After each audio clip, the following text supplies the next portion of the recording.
আসসালামু আলাইকুম, আমার নাম মোহাম্মদ মনির হোসেন। আমি 18তম নিবন্ধন পরীক্ষা ভাইবা দিতে এসেছি এখানে। তো আমাকে জিজ্ঞাসা করেছে প্রথমে, আপনার নাম কি? আমি আমার নাম বললাম মোহাম্মদ মনির হোসেন। আপনি কোন জেলা থেকে এসেছেন? আমি বললাম কুমিল্লা জেলা থেকে। তো পরবর্তী আমাকে প্রশ্ন করা হলো যে আপনার প্রিয় খেলা কি? তো আমি বললাম যে আমার প্রিয় খেলা হচ্ছে হাডুডু, কাবাডি।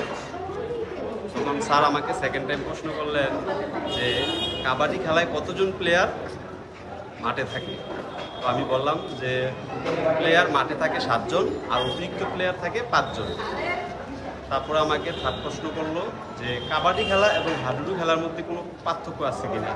তখন আমি বললাম যে স্যার, কাবাডি খেলা এবং হাডুডু খেলার মধ্যে কোনো পার্থক্য নেই। কাবাডি খেলা, হাডুডু খেলার পোশাকই নামই হচ্ছে কাবাডি খেলা। তারপর আমাকে বললো যে কত সালে কাবাডি খেলা জাতীয়করণ হয়। তো আমি বললাম যে কাবাডি খেলা 1972 সালে জাতীয়করণ করা হয়। তো সব মিলিয়ে আমাকে আরেকটা প্রশ্ন করলো যে ডু অর ডাই কি। আমি বললাম যে প্রথমবার, দ্বিতীয়বার এবং দ্বিতীয়বার যখন পয়েন্ট পায় না রেডার, এবং তৃতীয়বার তাকে রেডার দম দেওয়ার সময় পয়েন্ট পেতেই হবে। পয়েন্ট না পেলে সে আউট হবে। তো এই ছিল প্রশ্নপত্র। তো আমি ধন্যবাদ জানাই দৈনিক শিক্ষা .comকে। আমি সবসময় অনুপ্রাণিত যে তাদের এই সুন্দর যে পরিবেশনা, দৈনিক শিক্ষা .com-এর প্রতি আমি অবশ্যই কৃতজ্ঞ, কারণ আমি সবগুলো তাদের এই শিক্ষামূলক ভিডিওগুলো আমি প্রতিনিয়ত দেখেছি এবং এখান থেকে আমার অনেকগুলো প্রশ্ন কমন করেছে।